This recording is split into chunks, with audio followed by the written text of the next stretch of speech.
માથીના શુભ સંદેશમાંથી પાઠ 12મો અધ્યાય કડી 1 થી 8। એ અરસામાં વિશ્રામવારના દિવસે ઈસુ અનાજના ખેતરમાં થઈને જતા હતા। એમના શિષ્યો ભૂખ્યા થયા હતા, એટલે તેમણે અનાજના ડૂંડા તોડીને ખાવા માંડ્યા।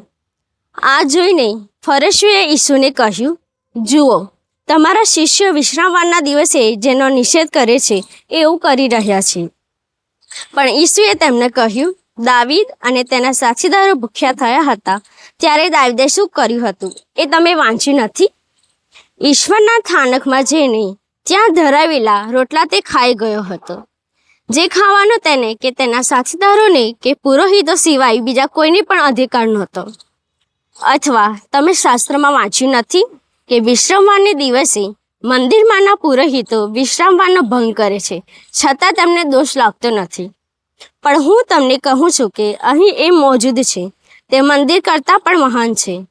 હું દયા ઈચ્છું છું, નહીં કે બલિઓ। એ શાસ્ત્ર વચનનો અર્થ તમે સમજ્યા હોત તો નિર્દોષ માણસોને દોષિત ન ઠરાવ્યા હોત, કારણ માનવ પુત્ર વિશ્રામવારનો પણ માલિક છે। આ પ્રભુની વાણી છે, તે આપણો આધાર છે। ઈસુની જય। વાલા ધર્મજનો, માનવ ચડે કે કાયદો, આ આજના સુસંદેશનું શીર્ષક છે। આપણે અવારનવાર કે કોઈ સારા એવા પ્રસંગે આપણા સગા સ્નેહીઓને ભેટ તો આપી જશે।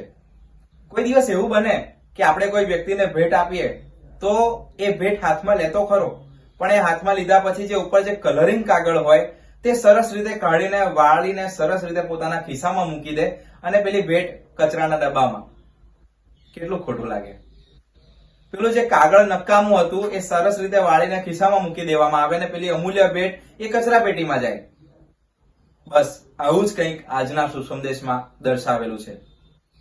મારા વાલા ધર્મજનો, ઈશ્વરે પણ અમૂલ્ય ભેટ ઇઝરાયેલી પ્રજાને આપી હતી, અને એ હતી નિયમ સંહિતાની ભેટ, જેથી કરીને એ નિયમો પાડે ત્યારે તેઓ ખરેખર ઈશ્વરના બને, અર્થાત આપણે ઈશ્વરના બનીએ અને ઈશ્વર આપણા બને।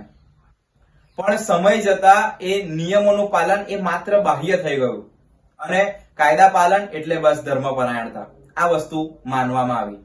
બાહ્ય રીતે આપણે કોઈ પણ નિયમ પાડીએ એ આપણી ધર્મપરાયણતા, અને આજે પણ શુભ સંદેશમાં એ જ વસ્તુ બને છે। જ્યારે શિષ્ય પેલા અનાજના ડુંડા તોડીને ખાવા લાગે છે ત્યારે ફરોશીઓ આંગળી ઊંચી કરે છે અને તરત જ નિયમ સંહિતા યાદ કરાવે છે કે આ વસ્તુનો નિષેધ છે, વિશ્રામવાર પર આવું કંઈ કરાય નહીં। અને ત્યારે ઈસુ ઉત્તમ ઉદાહરણો દ્વારા તેમના મોઢા બંધ કરી દે છે। પહેલું ઉદાહરણ દાવીદનું આપે છે। તે ઈશ્વરના થાનકમાં રહીને ચડાવેલા રોટલા ખાઈ ગયો હતો, પણ કોઈને કશું કહ્યું નહીં। કે પછી પેલા પુરોહિતો જે વિશ્રામવારના દિવસે ભંગ કરે છે નિયમ સંહિતાનો, કોઈ એમના પર કોઈ જાતનો જુલમ ગુજારવામાં આવતો નથી કે કોઈ એમના પર આંગળી કરતું નથી।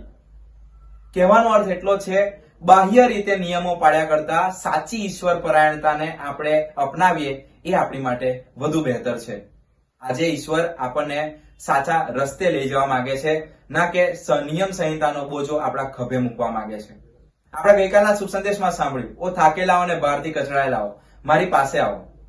અને સાબાત શબ્દનો મીનિંગ એ જે હિબ્રુ ભાષામાંથી આવ્યો છે એનો મીનિંગ, એનો અર્થ એ થાય છે કે તમને આરામ મળે, આરામ કરવો।